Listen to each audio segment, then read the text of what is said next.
what's going on, what's happening. Give me reparations over Juneteenth, Biden, Trump, DeSantis, or whatever piece of trash they putting up there. I'm not trying to hear these turkeys. Give up some reparations. How about you represent reparations? You see, all this talk and fanfare is a joke. How can these turkeys even decide, DeSantis hates Juneteenth because he's anti-woke. He don't even know what it means. And the bottom line is there is nothing, there is no push, there's nothing to push an agenda. How you gonna call something a federal holiday and black people ain't getting paid? What kind of hocus pocus garbage is that?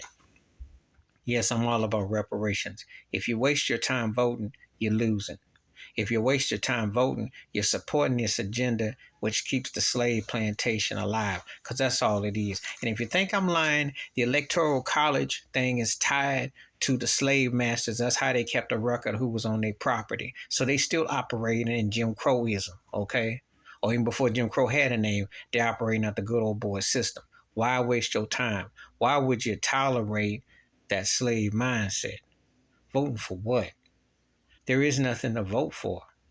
These trashes legislate what they want. They still have police brutality, legalize systematic racism, hate compound, and that's all that they're promoting.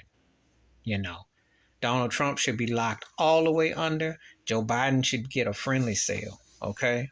Don't forget his stuff on so-called crime bill. He targeted black folks. He ain't off the hook. DeSantis is a racist piece of ignorant trash, and he's an eyeball of his deep. He ain't gonna do nothing. And then this cat out of Miami talking about he gonna run too, and Chris Christie and Mike Pence. I said, and Tim Scott. I'm like, what is this? Comedy night? This is like even at the Improv. This is funnier than Def Comedy Jam in its peak.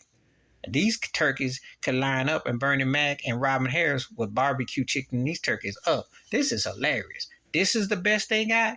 These third tier, no, all one trick ponies, pro-white. And they're very pro-hateful. Give me reparations over politicians and Juneteenth. How you going to celebrate freedom when you ain't free? And when you're getting police still slaughtering and institutional systematic racism, they're boycotting books and everything, and they're trying to legislate all kinds of things, and they're trying to tell people how to think and program them, and they don't want to really acknowledge black folks. How you going to have a Juneteenth? How you going to call it a federal holiday when there has not been a check? I ain't see no check in the box. I ain't see no apology for slavery.